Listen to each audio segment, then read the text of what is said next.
I'm Dilek Tuna and you're watching A News. Let's take a look at today's top stories.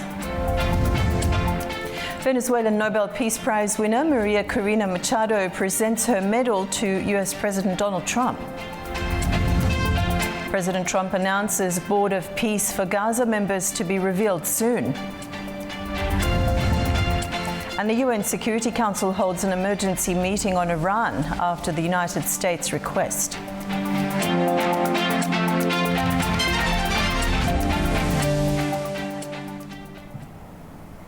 Venezuelan opposition leader Maria Corina Machado said her meeting with US President Donald Trump on Thursday was excellent. She presented her Nobel Peace Prize medal to him. It was their first face-to-face meeting since Venezuela's longtime leader Nicolas Maduro was captured earlier this month. Venezuelan opposition leader Maria Corina Machado and US President Donald Trump had lunch together on Thursday at the White House. Machado gave her Nobel Peace Prize medal to him, saying the gift was in recognition of what she called his commitment to the freedom of the Venezuelan people. She's trying to gain some influence over how the president shapes the South American country's political future. We were able to calmly discuss the expectations and dreams of Venezuelans, the difficult times we are experiencing, but at the same time full of hope for the changes to come. I conveyed to him the determination and commitment of Venezuelan society to fight for a transition that will not only allow us to build democratic, solid and stable institutions, but also to address the most important issue, which is our people, not only in terms of freedoms and the violation of political prisoners, guarantees of free expression, freedom of movement and freedom of organization, but also addressing the enormous humanitarian crisis in Venezuela due to the situation of income, lack of employment, and the collapse of security, health, and education. A White House official confirmed that Trump intends to keep the medal. He described the moment as a wonderful gesture of mutual respect in a social media post.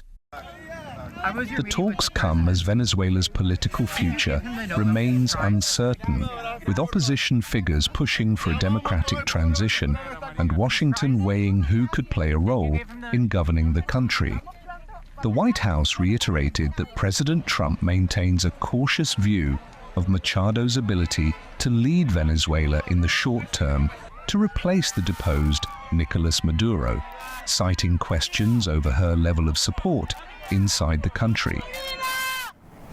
The United States has seized another oil tanker tied to Venezuela in a pre-dawn operation in the Caribbean. The US military claimed the vessel was taken without incident and had been operating in defiance of a maritime quarantine on sanctioned ships. It's the sixth tanker intercepted in recent weeks, coming just ahead of the meeting held between US President Donald Trump and Venezuelan opposition leader Maria Corina Machado. US President Donald Trump has threatened to deploy military forces in Minnesota days after angry protests over a surge in immigration agents on the streets of Minneapolis. The warning to invoke the Insurrection Act came just hours after an immigration officer shot a Venezuelan man in the leg. Authorities say the officer fired in defense. Violent protests have since spread to other cities after last week's fatal shooting of a woman by an immigration and customs enforcement agent in the same city.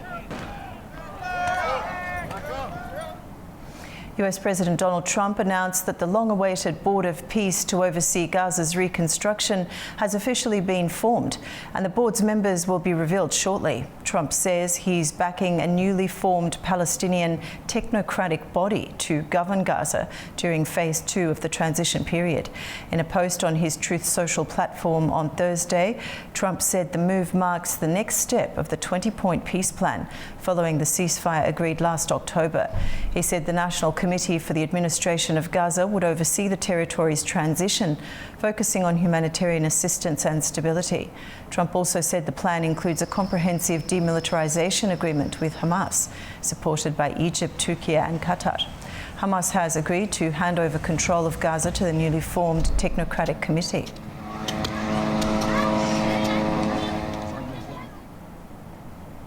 And to other news in the Middle East, Palestinians in Gaza are reacting with anger and disbelief after the US announced the launch of the second phase of its plan to end the war. Many say conditions on the ground show there's been no real progress at all. Frustration and skepticism are spreading among displaced Palestinians in Gaza after the United States announced it was moving ahead with a second phase of its plan to end the war. For many, the announcement feels disconnected from what they say is still happening on the ground. People forced from their homes by months of fighting say there has been no visible change in daily life, with airstrikes continuing and basic needs still unmet. What second phase or first phase? They haven't even started the first phase yet. How can they start with the second? They've been bombing since this morning. They targeted Tufa and Zaytun. Houses are coming down. Which second phase? This is the enemy. What do you expect of it? To open the crossing? It's all lies, all empty talk of opening the crossing and doing this or that. And what did they let through? Cola? Is cola what we need? Israel says hundreds of aid trucks are entering Gaza each day with food, medical supplies, and shelter materials. But international aid groups argue the deliveries fall far short of what is needed.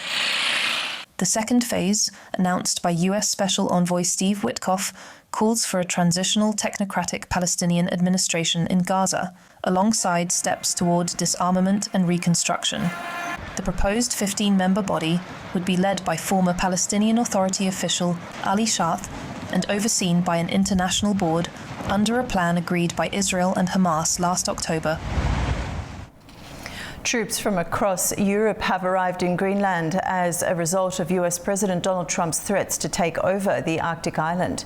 The movement of military personnel comes after Danish and Greenlandic delegations held talks with US officials on the future of the island. A Danish Royal Air Force plane landed at Nuuk Airport in Greenland late on Wednesday, with personnel in military fatigues seen disembarking. Denmark's defence ministry confirms it's begun increasing its military presence in and around the island. He says they'll be working closely with NATO allies.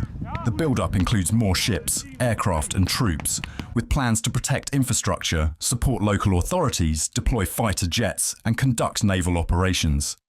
Meanwhile, Swedish Prime Minister Ulf Kristersson said Sweden has deployed military personnel to Greenland at Denmark's request. He said the move is linked to preparations for an operation known as Arctic Endurance. Norway is also contributing. Defence Minister Tore Sandvik said 2 officers are being sent to help plan future Allied cooperation. Germany announced it will join a multinational reconnaissance mission, deploying 13 soldiers to Nuuk on Thursday to assess possible military contributions. Meanwhile, France said it will deploy a small unit for a joint cold weather exercise with Denmark and other European partners. US President Donald Trump reiterated on Wednesday that the US needs Greenland and that Denmark cannot be relied upon to protect the island. He made the comment after talks between Denmark, Greenland and the United States failed to convince Trump to change his mind of wanting control of the island. Greenland is a self-governing territory of Denmark. Copenhagen controls defence and foreign policy, and the United States maintains a military base on the island. French President Emmanuel Macron has warned that Europe must be ready to respond to growing security risks as pressure mounts over Greenland. In a speech to the armed forces, he stressed the need for military readiness and stronger defence capabilities across France and its allies. Groenland, territoire autonome du Royaume de Danemark. In Greenland, an autonomous territory of the Kingdom of Denmark, Europeans have a particular responsibility because this territory belongs to the European Union and is also that of one of our NATO allies. France has decided to join the exercise that was scheduled and launched by Denmark in a sovereign and independent manner as part of Arctic Endurance. A first team of French soldiers is already on site and will be reinforced in the coming days by land, air and sea means. Et sera renforcé dans les prochains jours par des moyens terrestres, aériens et maritimes. Portugal is facing an uncertain outcome in this Sunday's presidential vote, with no clear favourite emerging among the top candidates. Recent polls show a tight race and suggest the contest is likely to go to a runoff for the first time in 40 years. Portuguese voters will head to the polling stations on Sunday, knowing the presidential election will likely end up in a rare runoff, the first in 40 years. It comes as political fragmentation leaves the race wide open.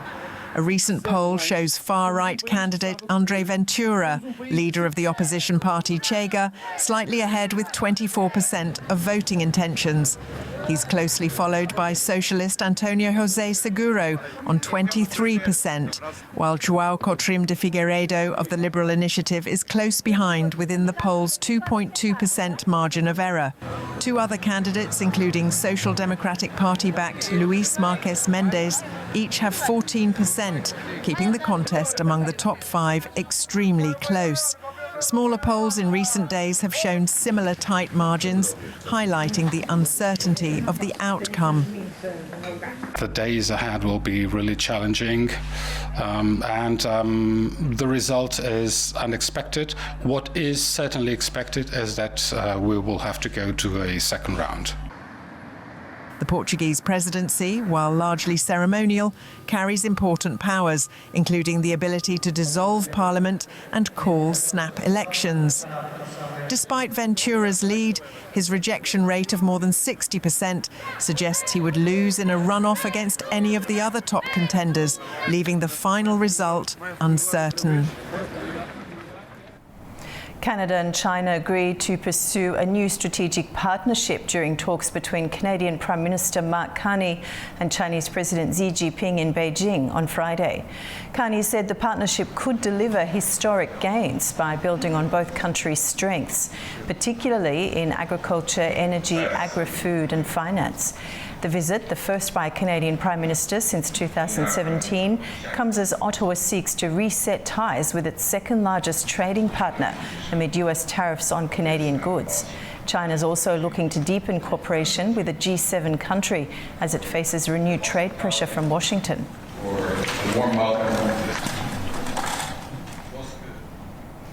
Trade between Brazil and China reached a record $171 billion in 2025. Brazilian exporters are shifting away from the United States as higher US tariffs make trade more difficult. China remains Brazil's biggest trading partner, driven mainly by strong demand for Brazilian commodities. Maknoor Maktoum has more from Beijing. Brazil-China trade reached a record $171 billion in 2025, highlighting the deepening economic ties between the two countries as Brazilian exporters increasingly pivot away from the United States amid higher U.S. tariffs. China remained Brazil's largest trading partner by a wide margin, accounting for a substantial share of Brazil's total trade and trade surplus as shifting global trade conditions reshaped export destinations. The growth was driven primarily by commodity flows, with Brazil exporting large volumes of soybeans, crude oil, iron ore, beef, poultry, and sugar to China, while importing machinery, electronics, fertilizers, chemicals, and manufactured goods in return. Strong Chinese demand for food security and energy inputs supported Brazilian exports, while competitive Chinese industrial goods continue to dominate Brazil's import profile. The trade surge comes as U.S. tariff measures on key Brazilian products reduce competitiveness in the American market, accelerating a long-term reorientation of Brazil's external trade strategy towards Asia. Analysts say the 2025 figures show how protectionist policies and geopolitical tensions are reinforcing China's role as a strategic economic partner for Brazil and reshaping Latin America's trade structure. Mana Maktoum, A-News, Beijing.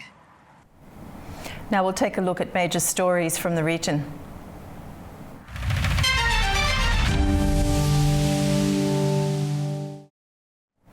The US called for an emergency meeting of the United Nations Security Council on Thursday following deadly anti-government protests in Iran. After US President Donald Trump warned of military intervention, whilst Tehran says it will retaliate in equal proportion. There were calls for calm at the United Nations Security Council held on Thursday over the deadly protests in Iran. It's after reports of thousands of deaths during the unrest in the last few weeks. Iranian journalist and political dissident Masih Alinejad broke down in tears as she read out the names of people she said were killed during the demonstrations. Negin Qadimi, 20 years old. She died in her father's arms after being shot by the Revolutionary Guards member.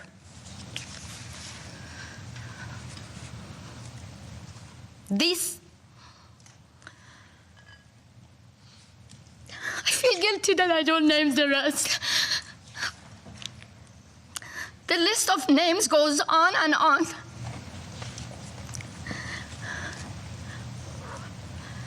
They knew they will face guns and bullets, but they wanted justice. US Ambassador to the United Nations Mike Waltz told the Council that Trump supports the people of Iran. He blamed the Iranian government for the unrest, which he said began late last year due to economic decline. President Donald J. Trump and the United States of America stands by the brave people of Iran. Period. And regardless of its excuses, and you will hear many today from the Iranian regime and from its friends, the regime is solely responsible for the economic misery of the Iranian people and the repression of their freedom, and they will be held accountable. Waltz also addressed allegations by Tehran that the US and Israel are fueling the unrest and exploiting it for political gain. Everyone in the world needs to know that the regime is weaker than ever before and therefore is putting forward this lie because of the power of the Iranian people in the streets. Colleagues, let me be clear. President Trump is a man of action, not endless talk like we see at the United Nations. He has made it clear all options are on the table to stop the slaughter. And no one should know that better than the leadership of the Iranian regime. Iran called Trump's threats a violation of international law and warned of retaliation. Iran seeks neither escalation nor confrontation. However, any act of aggression, direct or indirect, will be met with a decisive, proportionate, and lawful response under Article 51 of the Charter. This is not a threat. It is a statement of legal reality. Responsibility for all consequences will rest solely with those who initiate such unlawful acts. On Thursday, Trump adopted a wait-and-see posture, saying he had been told the killings were easing and that he believed there was no current plan for large-scale executions. The comments come as UN Secretary-General Antonio Guterres urged maximum restraint, calling on all actors to refrain from any actions that could lead to further loss of life or trigger a wider regional escalation. The Iranian government has eased the restrictions on communication after 3 weeks of deadly protests. Artura Shireliliu reports from Tehran. The government in Tehran has started incremental opening of telephone and internet connections 3 weeks into the violent clashes which followed protests by businessmen to a foreign currency crisis and people's complaints over rocketing prices in Iran. Deadly street riots, including arson attacks, have subdued for the third consecutive day, and international telephone contacts have resumed. But it is a one-way call from Iran to other countries. International internet traffic is still down to zero, with an unprecedented blackout of 7 days, which security officials supported, arguing that rioters were given instructions by Israeli and Western circles abroad. However, Starlink connections are few, as Iran's parliament has banned it in the wake of the 12-day US-Israel war last June, criminalizing it as an act of espionage and against national security. Remarks by Western leaders in support of the unrest, in particular by US President Donald Trump threatening to use force in the wake of crackdown of the protests, have increased the tension in the region. Meantime, Iran's Foreign Minister Abbas Araghchi and Secretary of Supreme National Security Council Ali Larijani have been in intense diplomatic contacts with their foreign counterparts. According to official sources, in 13 telephone conversations this week, they condemned foreign meddling in Iran's internal affairs and promised retaliation if Iran was attacked by US and Israel again. The contacts were made amid reports of differences among US officials on whether to resume diplomacy or to invade Iran again, as well as the concerns and opposition of regional countries to Trump's threat. A number of Iran's neighboring countries are hosting US military bases, as there are reports that US is evacuating sections of Al Udeid base in Qatar and Ain al-Assad base in Iraq, expecting Iran's retaliatory response to a US raid. Turaj Shiralilu, Tehran, A News. Martial law has been imposed in the northwestern Iranian city of Tabriz, according to information shared by the Telegram channel Free Iran. Under the new measures, residents are not allowed to leave their homes after 8 p.m. local time. Reports indicate that the Grand Bazaar of Tabriz, one of the city's main commercial centres, has been closed, along with large grocery stores. While the number of small shops is still operating on a limited basis, movement remains restricted and access to essential goods has become more difficult for many residents.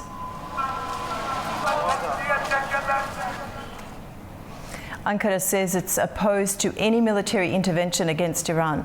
Turkish Foreign Minister Hakan Fidan made the announcement at a press conference in Istanbul, saying Turkey will continue its diplomatic initiatives regarding Iran.